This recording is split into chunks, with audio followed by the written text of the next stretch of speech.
विधानसभा अध्यक्ष राहुल नार्वेकर आणि हरिभाऊ राठोड यांच्यामधला वाद चांगलाच विकोपाला गेलाय। यानंतर आता कुलाब्यात अर्ज भरताना झालेल्या गोंधळाबाबत निवडणूक अधिकारी कृष्णा जाधव यांच्यावर ठपका ठेवण्यात आला। मुंबई महापालिकेने निवडणूक आयोगाला सादर केलेल्या अहवालात कृष्णा जाधव यांच्यावर अयोग्यतेचा ठपका ठेवण्यात आलाय। त्यांची कृती प्रशासकीयदृष्ट्या अयोग्य असल्याचं अहवालात नमूद करण्यात आलं। त्यामुळे निवडणूक आयोग जाधवांवर नेमकी काय कारवाई करणार पाहणं महत्त्वाचं आहे। मात्र अहवालात नार्वेकरांचं नाव का नाहीये असा सवाल विरोधक उपस्थित करतायत। 30 डिसेंबरला अर्ज भरण्याच्या शेवटच्या दिवशी अर्ज भरण्याकरता आलेल्या आप आणि जनता दलाच्या उमेदवारांना वेळेत उपस्थित राहूनही अर्ज भरू न दिल्याचा दावा दोन्ही पक्षांच्या उमेदवारांनी केलाय। कुलाब्यातल्या 3 वॉर्डात राहुल नार्वेकरांचे नातेवाईक उमेदवार आहेत। त्यामुळे नार्वेकरांनी निवडणूक अधिकाऱ्यांवर अर्ज स्वीकारू नये म्हणून दबाव टाकल्याचा आरोप आप आणि जनता दलाच्या उमेदवारांनी केला होता। या प्रकरणात राहुल नार्वेकरांविरोधात दिलेली तक्रार जनता दलाकडून मागे घेण्यात आली।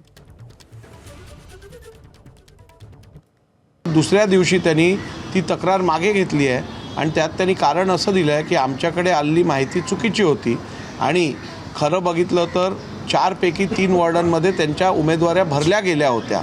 त्यामुळे एक असं दिसून येतं की उमेदवाऱ्या भरल्या गेलेल्याची माहिती देखील त्यांना नव्हती, तरी त्यांनी तशी तक्रार केली आणि ती त्यांनी परत घेतली आहे। त्यामुळे कुठेतरी या सगळ्या गोष्टीचा एक फेक नॅरेटिव्ह करण्याचा प्रयत्न केला जात आहे असं दिसून येतं आहे। दरम्यान राहुल नार्वेकरांवर आरोप झाल्यावर उद्धव ठाकरेंनी त्यांच्यावर काल जोरदार टीका केली होती। नार्वेकरांना निवडणूक आयोगाने निलंबित करायला हवं आणि त्यांच्यावर गुन्हा दाखल व्हायला हवा अशी मागणी उद्धव ठाकरेंनी केली होती, ज्यावर आता राहुल नार्वेकरांनी प्रत्युत्तर दिलं। राहुल नार्वेकर, मी मुद्दामून नावानिशी बोलतो कारण विधानसभा अध्यक्ष हे विधानसभेत असतात, त्यांचा अधिकार हा सभागृहात असतो।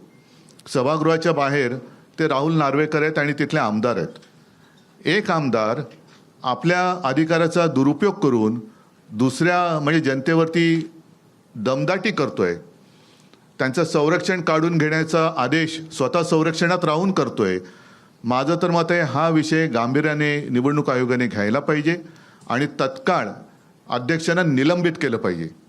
उद्धव ठाकरेंच्या केलेल्या टीकांवरती मी लक्ष देत नाही, कारण जुन्या दुखण्या ज्या असतात, जुन्या जखमा ज्या असतात त्या कधी कधी थंडीत अजून दुखून येतात, उजळून येतात, त्यातला हा प्रकार आहे। तर कुलाब्यातल्या निवडणूक अर्जाच्या गोंधळासंदर्भात विरोधकांनी आता राहुल नार्वेकर यांच्यावर निशाणा साधलाय।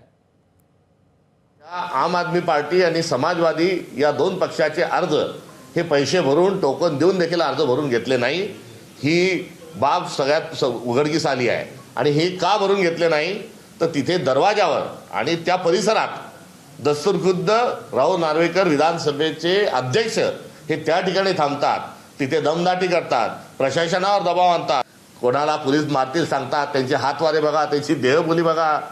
काय आपल्या विधानसभेचा महाराष्ट्राचा अध्यक्ष इतका चीफ स्वरूपामध्ये त्यांचं वतन आहे, चीफ मिनिस्टर, अजून किती चीफ लोकांना तुम्ही प्रमोट करणार?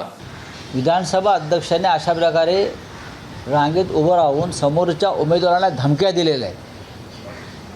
त्या अहवालात का आलं नाही? हरिभाऊ राठोड यांची तक्रार आहे, मनसेचे उमेदवार बबन महाडिक यांची तक्रार आहे। तसं पार्थ पवार प्रकरणामध्ये तहसीलदारांना अडकवून पार्थ पवार आणि त्यांच्या नातेवाईकांना वाचवलं। काय ते मुंडवा जमीन प्रकरणामध्ये पार्थ पवारला कुठे अटक झाली? अटक भलत्यानाच झाली, अधिकाऱ्यांना अटक झाली, त्यांचा बळी घेतला, अधिकाऱ्यांचा, तहसीलदारांचा बळी घेतला। तसा इथे आरोचा बळी घेतला जाईल।